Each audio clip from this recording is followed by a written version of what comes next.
বাংলা ধারাবাহিকের জগতে অভিনেত্রী পুষ্পিতা মুখার্জি সকলের অতি পরিচিত মুখ। বিভিন্ন ধারাবাহিকে মা, কাকিমা, শাশুড়ি ইত্যাদি বয়োজ্যেষ্ঠ ভূমিকাতেই তাকে দেখা যায়। 3 দশকেরও বেশি সময় ধরে অভিনয় জগতের সঙ্গে যুক্ত আছেন তিনি। ছোটবেলা থেকে অভিনয় শুরু, তারপর 90-এর দশকে একের পর এক বাংলা ছবিতে বিভিন্ন রোলে অভিনয় করেছেন পুষ্পিতা। তার মিষ্টি মুখ, সহজ সরল ব্যবহার পছন্দ করতেন অনেকেই। চলচ্চিত্র ধারাবাহিক ছাড়াও কাজ করেছেন বিভিন্ন টিভি বিজ্ঞাপন, এমনকি রেডিও নাটকেও। রেডিও নাটক দিয়েই তার কর্মজীবনের শুরু বলা যায়। সেখান থেকে দূরদর্শনের ছুটি ছুটি নামক একটি অনুষ্ঠানে সঞ্চালিকার কাজ পান। ছোট ছোট বাচ্চাদের নিয়ে ছুটির দিনে এই প্রোগ্রামটি হতো। টিভিতে কাজ করতে করতেই ধারাবাহিকে কাজের প্রস্তাব পান। ইন্দ্রাণী হালদারের বাবার পরিচালনায় প্রথমবার ধারাবাহিকে কাজ করেন পুষ্পিতা।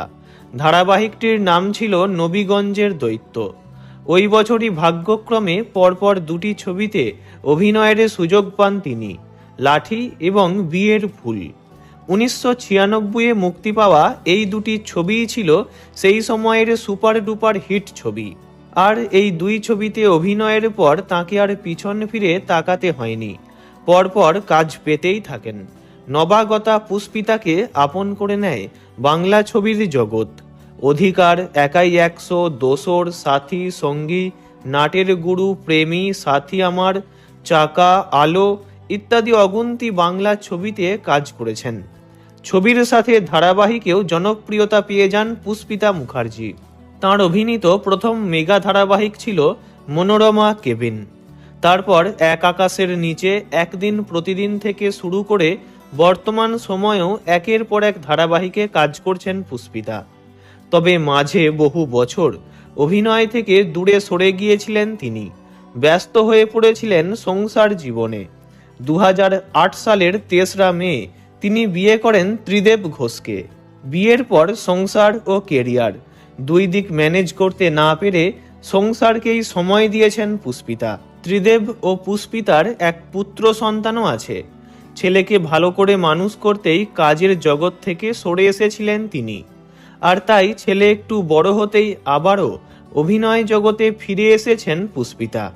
তবে তার একটাই দুঃখ, ছেলে মনের মতো হয়নি। স্বামী ত্রিদেব ঘোষ কর্মসূত্রে দিল্লিতে থাকেন, আর অভিনেত্রী ব্যস্ত থাকেন কাজ নিয়ে। তাই ছেলেকে ঠিকমতো সময় দিতে পারেন না। আর তাতেই টিভি দেখার নেশা থেকে মোবাইল ফোন সবই ঘিরে ধরেছে তার ছোট্ট ছেলেকে। লেখাপড়া করতে একদমই চায় না সে। ছেলেকে নিয়ে খুবই দুশ্চিন্তার মধ্যে থাকেন অভিনেত্রী।